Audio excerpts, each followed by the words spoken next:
بتفرج على الاعلان الرسمي لفيلم 7 دوجز ومبسوط، وقلت اهو في انتاج حلو، في اكشن حلو، في حاجه، لحد ما لقيت اسم واحد فصلني من الفيلم. طبعا اكيد كلكم عارفين مين الاسم ده. انا بس اتمنى يعني بما ان انت عامل سلطه وكوكتيل من ممثلين من دول مختلفه، ما تطلعلناش في الاخر المصريين او الشخصيات المصريه فيهم حاجه مش مظبوطه. اصل انا عارفك وحافظك وحافظ حبك لمصر من ايام فيلم الست كوريا. مونيكا بيلوتشي دي الواحد بيكراش عليها من هو عيل قد كده، كبرنا وظهرنا قد وبرضه لسه هي زي ما هي ما كبرت. عارف تحس السنه علينا بنكبر فيها 10 سنين وهي السنه عندها بتكبر فيها 10 دقايق. طبعا استاذه زينه انا واثق هترقعي استاذ احمد عز نفقه زياده، لانه اكيد هبر فلوس حلوه في الفيلم ده.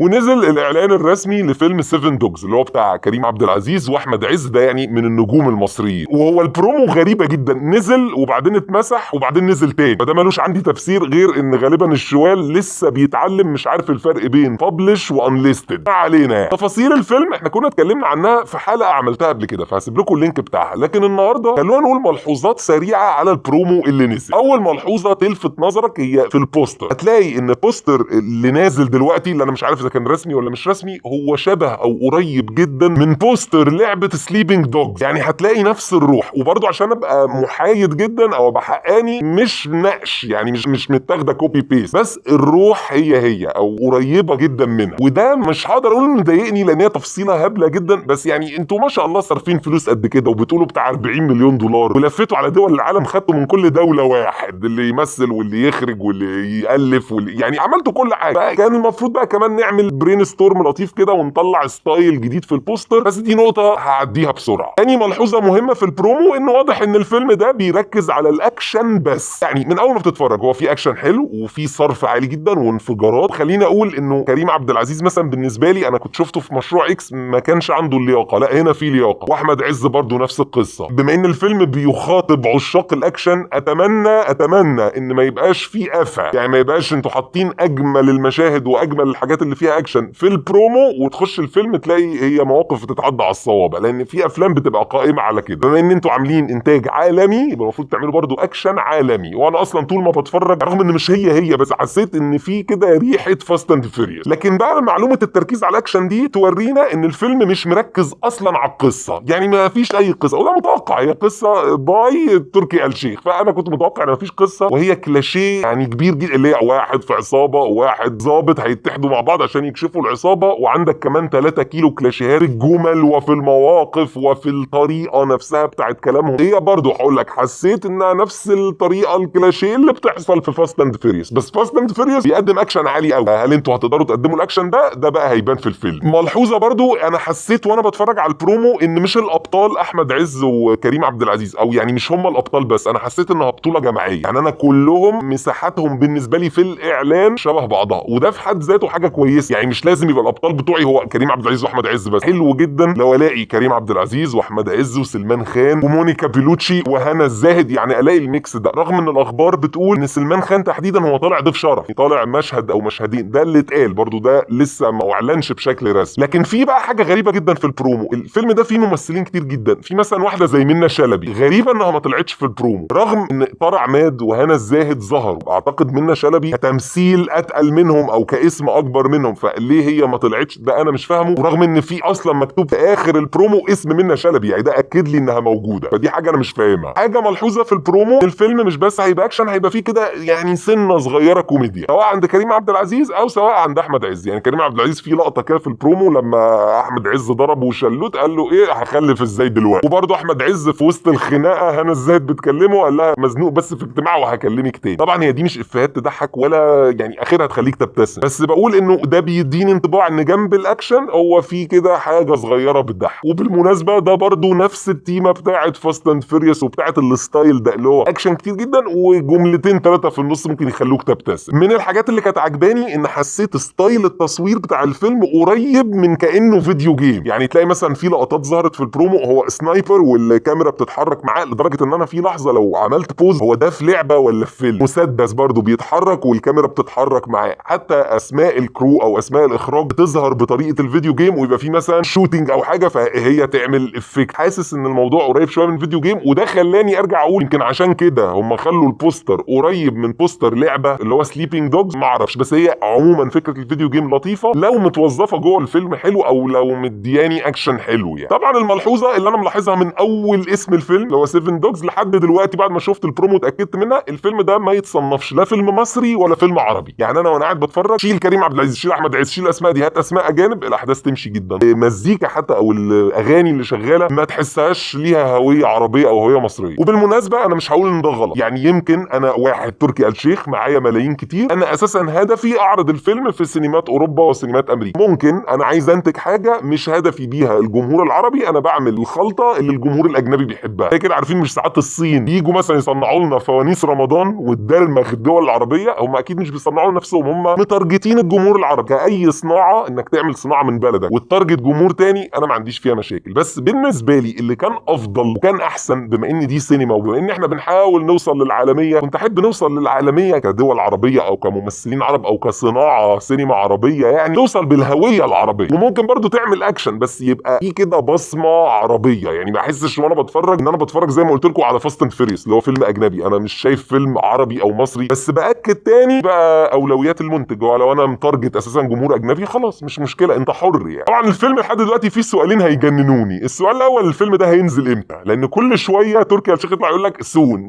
اعتقد ان هو هينزل في العيد الصغير بما انه جري ينزله قبل رمضان، بس هنشوف برضو يعني. الحاجه الثانيه، هو فيلم زي ده لو عمل ايرادات كبيره جدا ده هيتحسب لانهي سينما؟ يعني هيتقال اعلى ايرادات في تاريخ السينما المصريه، ولا اعلى ايرادات في تاريخ السينما السعوديه، ولا السينما الهنديه، ولا ايه؟ انا مش عارف بصراحه. بما ان في فيلم 7 دوجز انت قررت انك تعمل الستايل بتاع فاست اند فيريوس، وهنعدي لك انك خدت الكلاشيهات، وهنعدي لك انك بتكرر حاجات احنا حافظينها وقادرين نتنبأ بيها. فاست اند فيريوس انت ممكن تبقى قاعد عارف الحوار هيمشي ازاي، بس في الاكشن بتاعه بقى بيعمل اكشن جديد وبيبهرني دايما بالصوره في كل السلسله بتاعته. عشان كده هو ناجح جماهيريا، ان الافلام دي بتبقى افلام جماهيريه بحته، مش افلام بقى فيها دراما وعمق. اتمنى انكم بالفلوس الكتير ما تبقاش بس مجرد ان احنا جايبين ممثلين من دول مختلفه وكرو من دول مختلفه، لا يبقى في كمان اكشن قوي جدا. واقول ان البرومو مبشر، يعني الاكشن اللي طالع والابهار يعني حسسني ان انا ممكن لو اتفرجت هلاقي ابهار اكتر. نصيحه واحده، يا ريت ما تضربوش سلمان خان كتير، عشان في ناس كتير بتحبه، ولو بتضربوه هيزعلوا وهيجيبوا ناس تزعل معاهم. بالمناسبه فكره وجود سلمان خان كنت اتمنى ان هو يبقى بطل، يعني زي ما انا عندي خط درامي لكريم عبد العزيز وخط لاحمد عز، كنت اتمنى يبقى عندي خط لسلمان خان، ده حتى يبقى اختبار حلو كده للنجوم المصريين احمد عز وكريم عبد العزيز. انت الكاريزما بتاعتك شكلها ايه قدام حد هو ليه بقى شعبيه كبيره جدا، اذا كان في بلده او اذا كان حتى على مستوى الوطن العربي زي سلمان خان. بس هو اللي سمعوا ان هو ضيف شرف. عموما هي تجربه حلوه انك توقف ممثل مصري او ممثل عربي قدام ممثل تاني من ثقافه تانيه، يعني الخلطه دي جديده على عينينا او في اعمالنا، فاتوقع ان ممكن يطلع منها حاجه كويسه. الناس هتفتكر دلوقتي ان انا قبضت من الشوال، بس انا قلت لكم في اول ان انا مش نسيله الست كوريا الفيلم اللي عمله، ده هو الحاجه الوحيده اللي قفلاني من الفيلم يعني. وهيبان لو عاكك هنجيبه، يعني زي ما حفلنا ووجبنا معاه في الست كوريا هنوجب معاه هنا. ودلوقتي جينا لميعاد سؤال الحلقه. بما ان بقى احنا يعني اتكلمنا كتير عن سلمان خان، فهو السؤال عن سلمان خان. هي بيهاتار هي لا مش هنقولها بالهندي، هنقولها بالعربي، ده جمهور عربي. تحس ان مستر في ترانسليت، ربنا يخليه لنا ديولينجو. ايه اكتر دور او عمل بتحبه لسلمان خان؟ اكتبوا لنا بقى في التعليق. خلاص استاذنكم بقى اللايك والشير والكومنت والسبسكرايب، تفعل الجرس لو انت اول مره تشوفنا. لو انت من العتاوله اللي عارفيننا من قبل كده، هترجع في القناه تلاقي سلسلتين، سلسله ملخصات لافلام مسلسلات عربي اجنبي قديم جديد، وسلسله تقييمات لافلام مسلسلات عربي اجنبي قديم جديد او تريلرز لحاجات لسه هتنزل، وفي سلسله هبديه هزليه في حب الفنانه الفلانيه، غير سلسله 10 افلام مسرحيات. يعني الهري اللي انا بهريه والله ممكن في المونتاج نبقى نكرره كل حلقه. معاك وقت وجهد وباقه، خد لك لفه وقول لي ايه اللي عاجبك ايه اللي مش عاجبك. عندك اقتراح اي حاجه اكتبها لنا في التعليقات. وبنختم بالكلمه بتاعتنا، كلمه ايه؟ غيره.